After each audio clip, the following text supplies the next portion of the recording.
morning, everyone. My name is George Christie. I'm with Wine Industry Network, and on behalf of the entire team, I want to welcome everyone to the third annual Wine and Weed Symposium, and of course, thank you for taking times out of your busy schedule to be with us today. We've got a really great day planned. We obviously have got some terrific topics that we're going to be tackling. We've got some fantastic speakers and moderators that are going to be up here sharing their experiences and in some cases their predictions for how things are going to unfold in the future. Of course, we've got a beautiful buffet lunch that's going to be out on the lawn out back, and we're going to finish the day with a nice wine tasting and networking event. So hopefully you're going to be able to spend the entire day with us today. So before we get started, I want to thank all of our sponsors for their generous support. Really, without that, we wouldn't be able to produce a conference like this. So thank you guys very much for all your support. I also want to thank all of our tabletop exhibitors that are out there in the hallways and in the room off to the side. There's some terrific products and services that are being represented. So I just want to encourage everyone to take advantage of the breaks that we have throughout the day and go visit these folks and see what they have to offer. So this is our third year, and like anything, you want to make sure you start strong. We've been very lucky for the first 2 years to have some great opening keynote speakers. We had Senator Mike McGuire the first year. Last year we had Bill Silver, who is the president of CannaCraft and formerly part of the Sonoma State Wine Business Institute, so he had that wine industry background. And this year, I couldn't be happier. You click through here, get him up here, to have Corey Beck, the CEO of Francis Ford Coppola Winery. Corey's somebody that I've known for a while. We were on the board for at Sonoma County Vintners together for a number of years a while back. And I think like everyone else, when Coppola announced that they were venturing into the cannabis industry, it's really struck a chord with me because I'm thinking, here's this iconic brand, period, let alone an iconic wine brand really built on quality. And here they are venturing into cannabis. And so I think like a lot of other people in the industry, really curious about like what drove that decision, what happened, what did your customers say? And so when we reached out to Corey to see if he would be interested in telling his story, we were so thrilled when he said yes. So without any further hesitation, please join me in welcoming Corey Beck to the stage.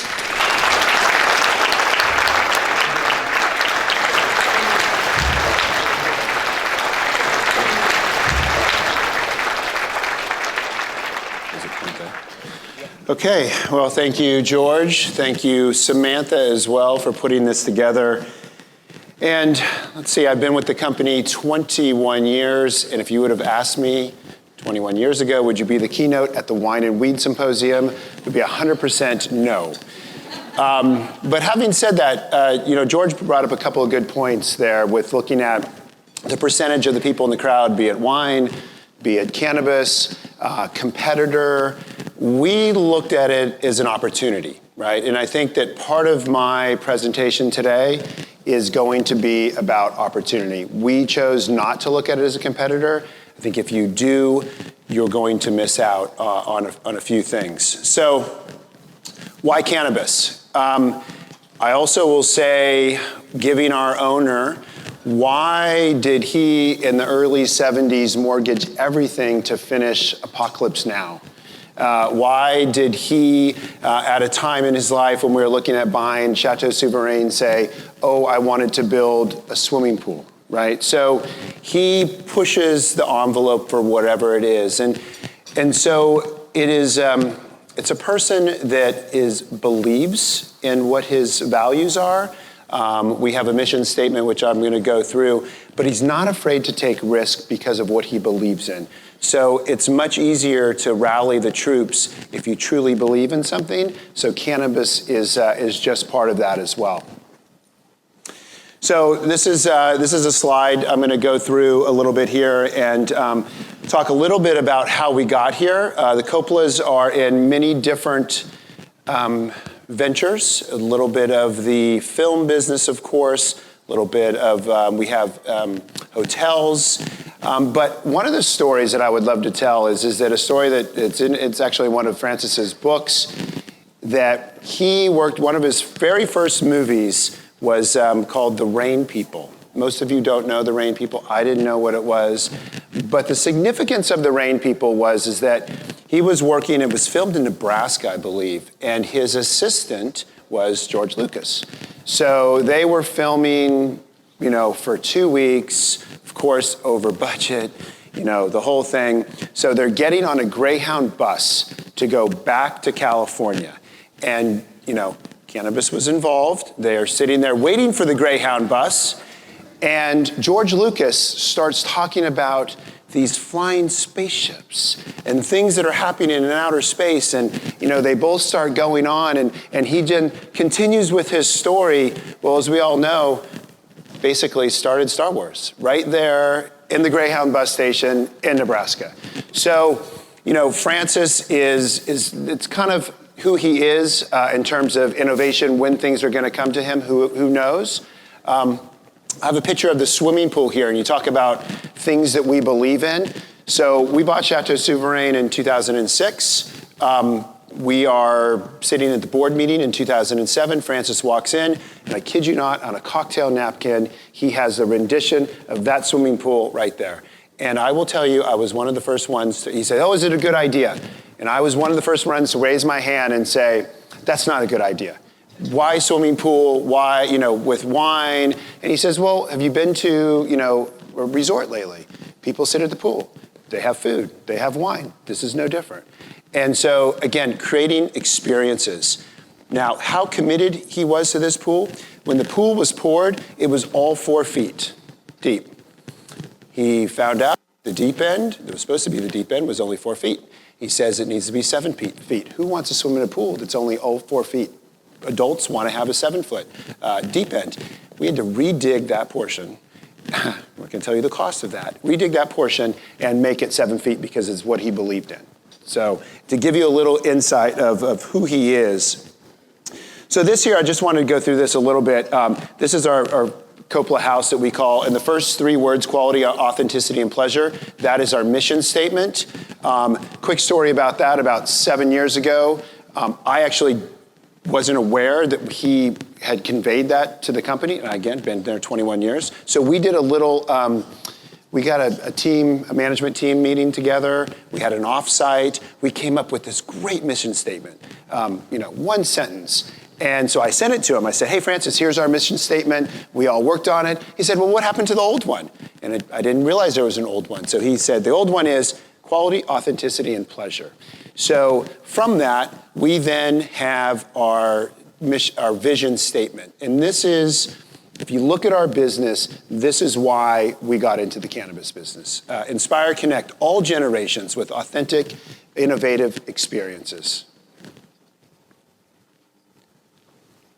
So that's why we're here. Now I want to just dive in a little bit to the marketplace and some of the things that we're seeing. For those of you that are in the wine business, it's a challenge out there.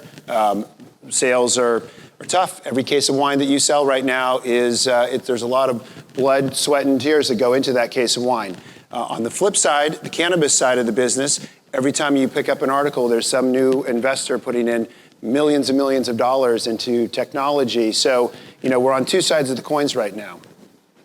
So here's some data. This is not going to be we have a lot of data coming today, but in a nutshell, if you look at spirits are trending up. Wine is basically flat, and beer and cider is down a little bit. Beer, I was looking at the 15-year trend.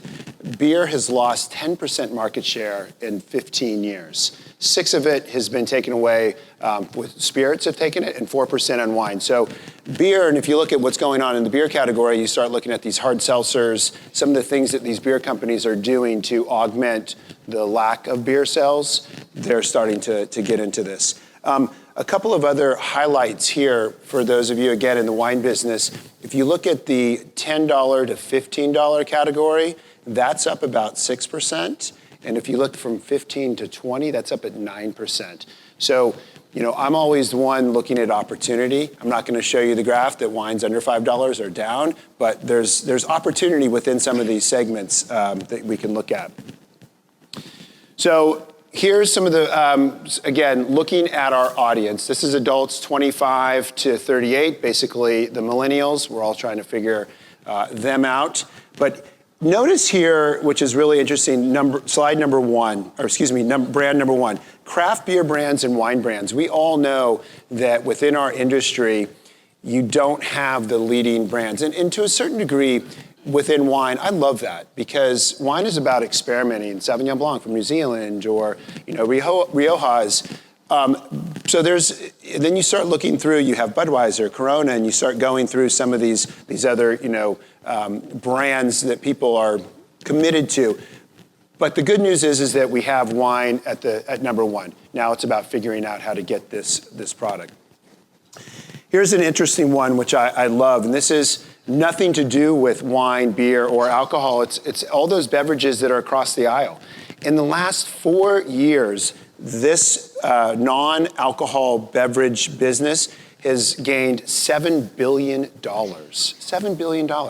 So we are not only up against competitors of selling wine, but look at the energy drinks, look at sparkling water, bottled coffee, sports drinks, liquid tea. I mean, there's a lot of things that are taking place that are, I don't want to say competitors, but alternatives to wine, alcohol, you name it. So this is also something to be very cognizant of as we get into, for those of you out there that want to get into the CBD side and how that looks, or the non-alcoholic wine with cannabis, these are all things to look at. Here's some Nielsen data, which I love this one. So these are top concerns in the US, right?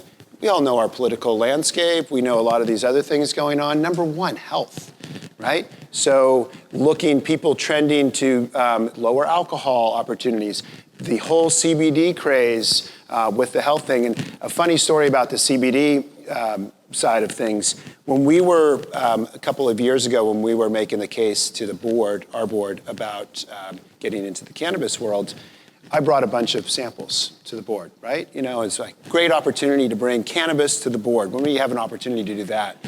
So I started pulling out some of these other things, that a little bit of CBD that you rub on your elbow, you have all these other things, and it was great because Eleanor Coppola, 80 years old at the time, she's like, oh, I've used that, and I'm like, okay, now I know that we have some inertia behind this product. So health, big concern. All of you that get Wine Business Monthly daily, I can guarantee you at least once or twice a week, there's topics in there about the health side of things. Sober curious, we hear dry January. Millennials these days, there's a stat out there that 74% of the millennials make a conscious effort to drink less alcohol. It's a pretty big stat. They represent 20% of the population. So you can see alcohol trends from 14 down to 18, even though it's only 0.5%, the trends are definitely not going in the favor for those of us making alcohol. Okay, so now our audience. So talked a little bit about why we're here, or how we got here. Now our audience, which I think is probably the most fascinating part of our business. To a certain degree, these first two, and I'm one of them, the Gen Xers, but the baby boomers, for those of you that out there, baby boomers, we kind of know you. We know our audience. We know that, there's some brand loyalty, that you love subscription or wine clubs. We know that you spend just over $600 a year on alcohol, right? So that's a good thing. Moving over to the Gen Xers, we spend almost $700, so we do a little bit more.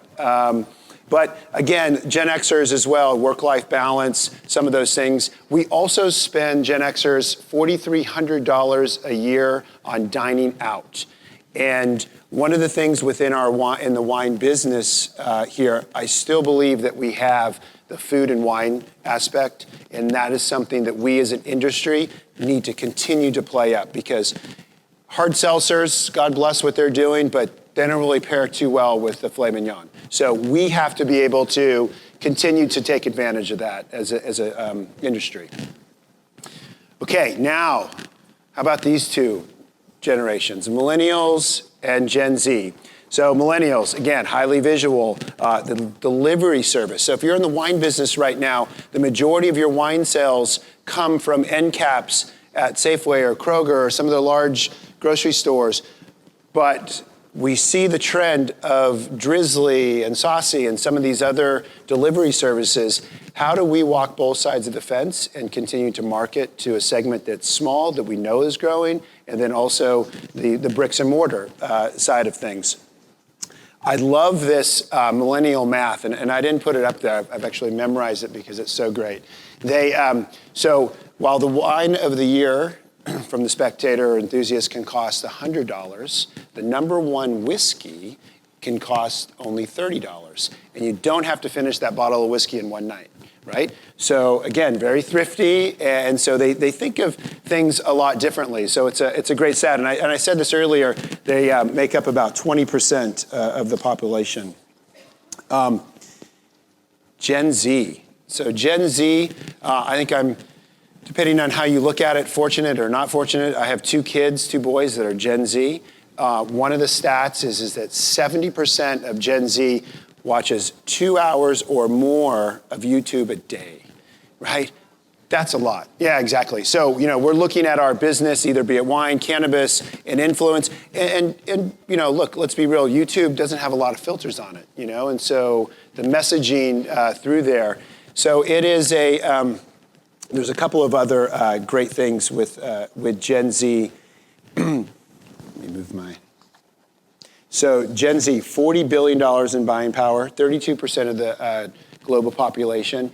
And here's a great one, is that sodas has hit a 30-year low, right? So again, going back to some of the health concerns and some of those things. So the Gen Z is going to be an interesting enigma to continue to figure out as we move forward. Oh, and also the attention span, take a guess. Think seconds. 8 seconds. So when you are looking at your phone or whatever it may be, you have 8 seconds to get to that, and then they're on to the next. So it is an ever-changing world. So here we go. This is from data from it's a publication called The Morning Consultant. Now, again, I can guarantee you can Google top loved brands for baby boomers, and you're going to get some different data. But I went through a lot of it, and this is kind of the crunch of what this looks like. But take a look. So UPS. So all of you baby boomers, you want to make sure your product gets to your house safely, right? UPS. Right? FedEx, the Postal Service. These are all things that are great. So then you got Amazon at number 6, right? But Home Depot and Lowe's. So I see you all still like to do your own work at the house, right? So fixer-uppers, it's good. But top 10 brands there. So watch how these things change. And I want to give a shout out to my marketing team because they're here in the room and they help put this together. So all these things that you get to see, this was not mine, this is my marketing team, so thank you. So here we go, Gen Z. Google makes an appearance, right? We still like UPS, that's good. FedEx is on there, Amazon number 2. So not a lot of difference. You see the symbol for Android, that's an interesting one. Millennials, look at Netflix, number 1, right? Google, Amazon, there's our YouTube, right? And for those of you out there, how about Target? That's a nice shout out for Target. We do, for the wine people, I'm telling you, Target has been a very good partner with us. But here's the most interesting part about this slide. The millennials went through the Great Recession, right? And look at what number 7 is, the Dollar Tree, right? So people talk about frugal and how they are. I gave you my scenario of the whiskey and the number 1 wine, but they really do think that way, and it goes with this. And here's our last one. So Google, Netflix, YouTube, Amazon, Oreo, that's an interesting. PlayStation, Walmart, that was an interesting one. Here's one. This is just the most crazy story. My son, who's 11, he comes home, I guess, 2 months ago. And he's like, Dad, I have a new nickname. What's your nickname, Nick? Dorito Man. Okay, great. Why the Dorito Man? Well, because I made 10 free throws at school while eating Doritos. Wonderful. And then I do this whole presentation, and look, number 9 is Doritos. So it's quite funny, validated from my son, Nick. Okay, innovation. This is, again, those are the audience, some of the things that we all need to look at and how we're marketing to them. Innovation, and here's where things get a little bit interesting.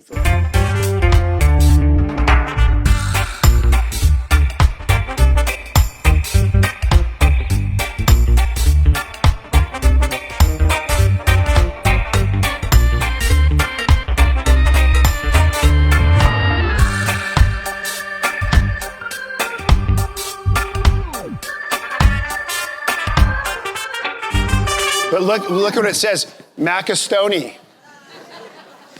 So this was on Tastemade, and so, look, this is, pulled right off of YouTube, but these are some of the things, again, looking at what you can do with cannabis.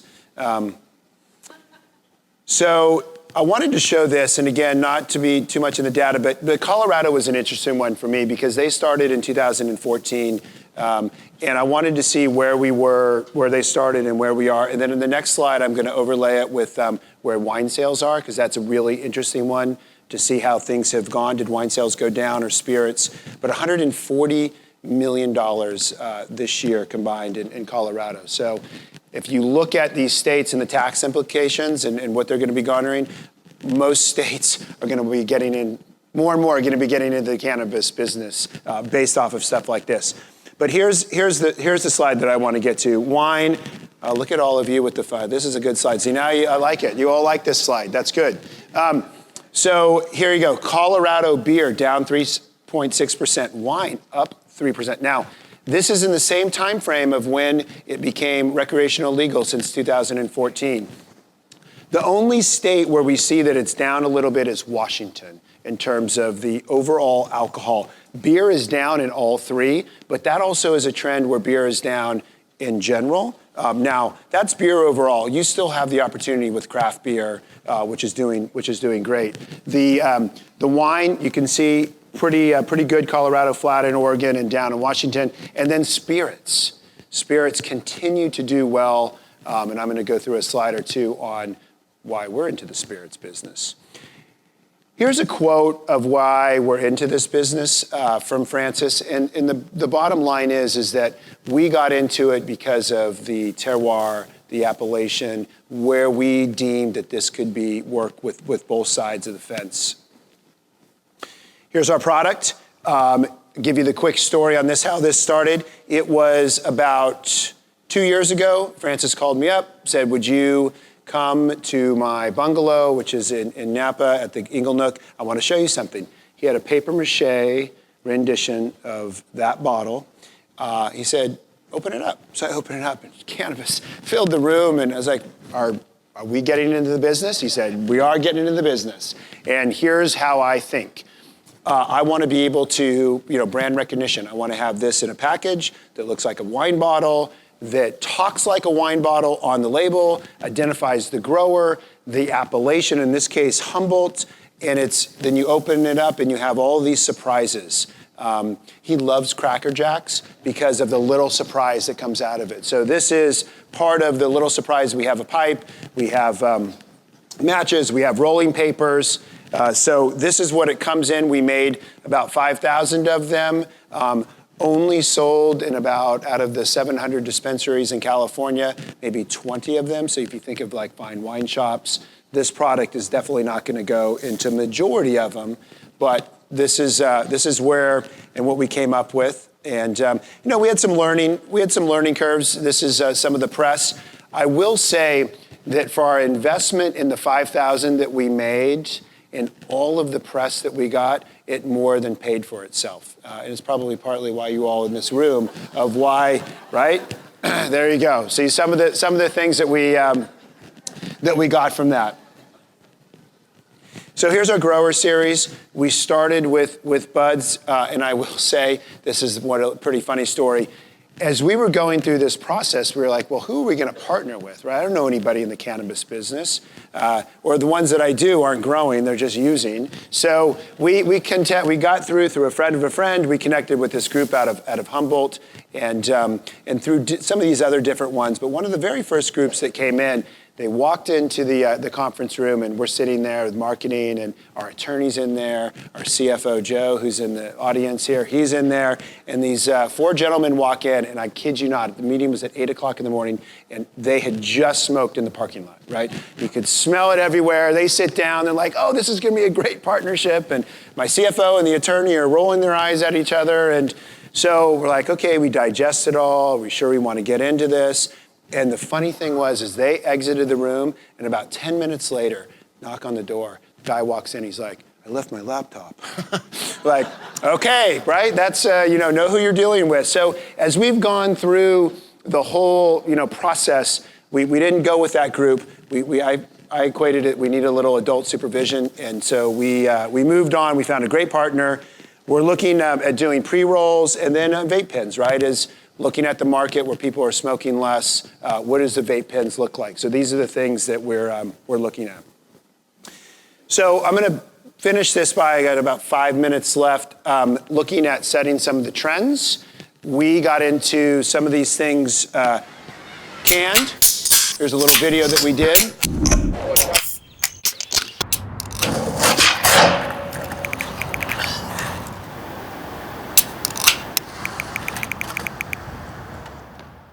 So we got into the can business in 2003. And a funny story about that, we were making the Sophia sparkling wine that we do in the 750. Francis sends myself, my boss at the time, Scott McLeod, an email, says, I want to start making wine in a can. And again, 16 years ago. And for all of you that are in the can business right now, you weren't back in it then. You weren't back in it. We were in it, and we were struggling. And now everybody wants to get in the can business. But we started this, and Francis sends an email, I want to make wine in a can. Well, my boss walks in, he's like, oh God, another project, wine in a can, no way. You send him the email and tell him all of the reasons that we can't put wine in a can. So I draft this great email, send it, about 30 seconds later. Email comes back from Francis. I'm like, oh man, he must have really liked what I said. He wrote one sentence, do not be the roadblock to creativity. That's all he said. So I learned a very good lesson at that time, and so we did it. And again, back to my earlier slides on the why, things that we believe in. He always said, look, I can go into a store and at a time, I can buy a can of Budweiser, but I cannot buy a can of wine. And so, here we are, some years later into this. We are now into the craft spirits. It's called Great Women Spirits. We do a gin, a vodka, and we just came out with an Amaro. We have wanted to get into the craft spirits for years. Francis loves cocktails. We couldn't because we owned restaurants, 2 or more restaurants, and if you have 2 or more wineries in California, because those back-assward laws, we could not get into the spirits business.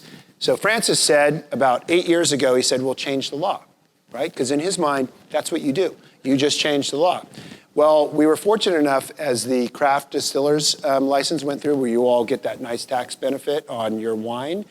There's a page in that 300 document that says, if you own restaurants, more than 2, and if you own wineries, you can produce spirits. So we went with lobbyists, and God bless them, we helped get that law changed. So we are now into the spirits business.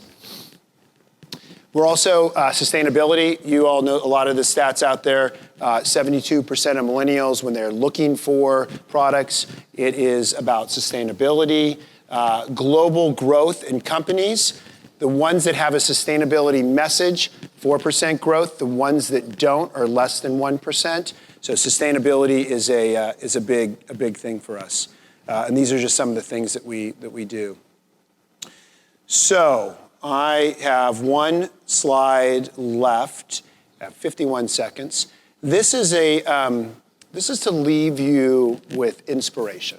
And when somebody tells you that you can't do this or you can't do that, think of it differently. Because we are in a world where if you live in that box right now, and with all the changes going on, you might stay in that box 10, 15, 20 years from now. So keep an open mind to things. This is a Nike video. I'm a Nike fan. It's It's filmed in, they did it in Japan, but listen to it, which most of you won't understand it, but read the subtitles and think about how this video correlates. 先生、おはようございます。皆さん、おはようございます。今日も一日人の言うことよく聞いて、人の言うことよく聞いて、空気を乱さず出しゃばらず、空気を乱さず出しゃばらず、敷かれたレールをはみ出さず、敷かれたレールをはみ出さ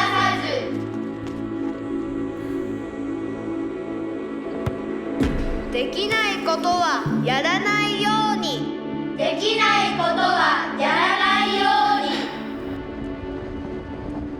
楽しむだけじゃ意味がない、楽しむだけじゃ意味がない、将来早めに見極めよう、将来早めに見極めよう、自分の身の程をわきまえよう、自分の身の程をわきまえよう、身の程ほどほどわきまえよう、自分の身の程をわきまえよう、身の程ほどほどわきまえよ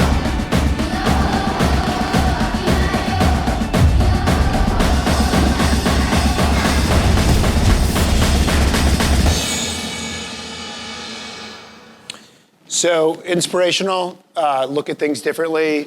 Don't be put in the box. We jumped in the cannabis world. Will it work? I'm not sure, but we're willing to take that chance. We have 10,000 wine family members, wine club members in our portfolio at the winery.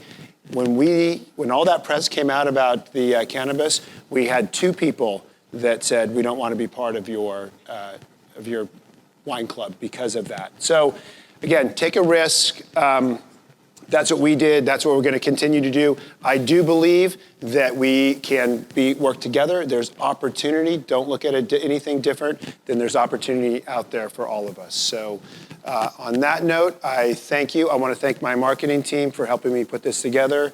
George and Samantha, great job. And thanks for being a wonderful audience. Thank you.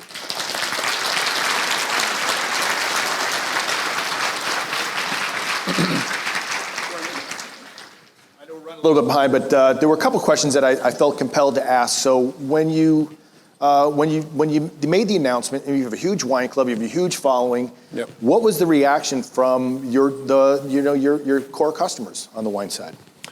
So a couple of things. I look at our core customers as well as our employees, right? So when we started to go through this process, we really wanted to narrow down the quality aspect of the cannabis that we were doing. So it was great to see that we had about 30 to 40 of our employees say that they wanted to be on that tasting panel. So we're like, okay, so that's a good first start right there. And then, we got a lot of positive feedback, like saying, hey, thanks for taking a chance and creating the breakdown of the stigma, health concerns, whatever it may be. And also too, I didn't touch on this as well, but you all know the opioid epidemic that we have. It kills more people than we lost in Vietnam annually because of what's going on. This is and can be and is a alternative to some of these kinds of things. So it's all about the messaging, and so that was part of our messaging. And one final question for you, and on a personal note, I know that when we launched this conference, to really initially just help educate our wine industry audience on what was happening in our backyard, I definitely had mixed reactions from some of my wine industry colleagues, some who I respect tremendously, some mentors out there, and then of course there were a lot of people that were happy that we were talking about this and thought it was just a good idea. But what about you? What kind of experiences did you have with some of your colleagues? Yeah, so there's both sides, just as you said. And the one of the sides is that they put up the wall, put up the resistance, and that's the same company that's resisting to put wine in a can or wine in a keg or alternative packaging. So I get it, I understand that, and there's nothing wrong with that at all. So we looked at it, differently, and it's also the fear of the unknown as well. And so that has gotten people nervous. Like, what does this mean? Does that mean we're going to have, a bunch of potheads on the road? And how do we test for that? And you know what? We'll figure it out. But at least we're embracing it, and use that money for education is a big thing for us. So. Well, thank you so much, Corey. Pleasure. Once again, Yes. people. Thanks, man. Awesome.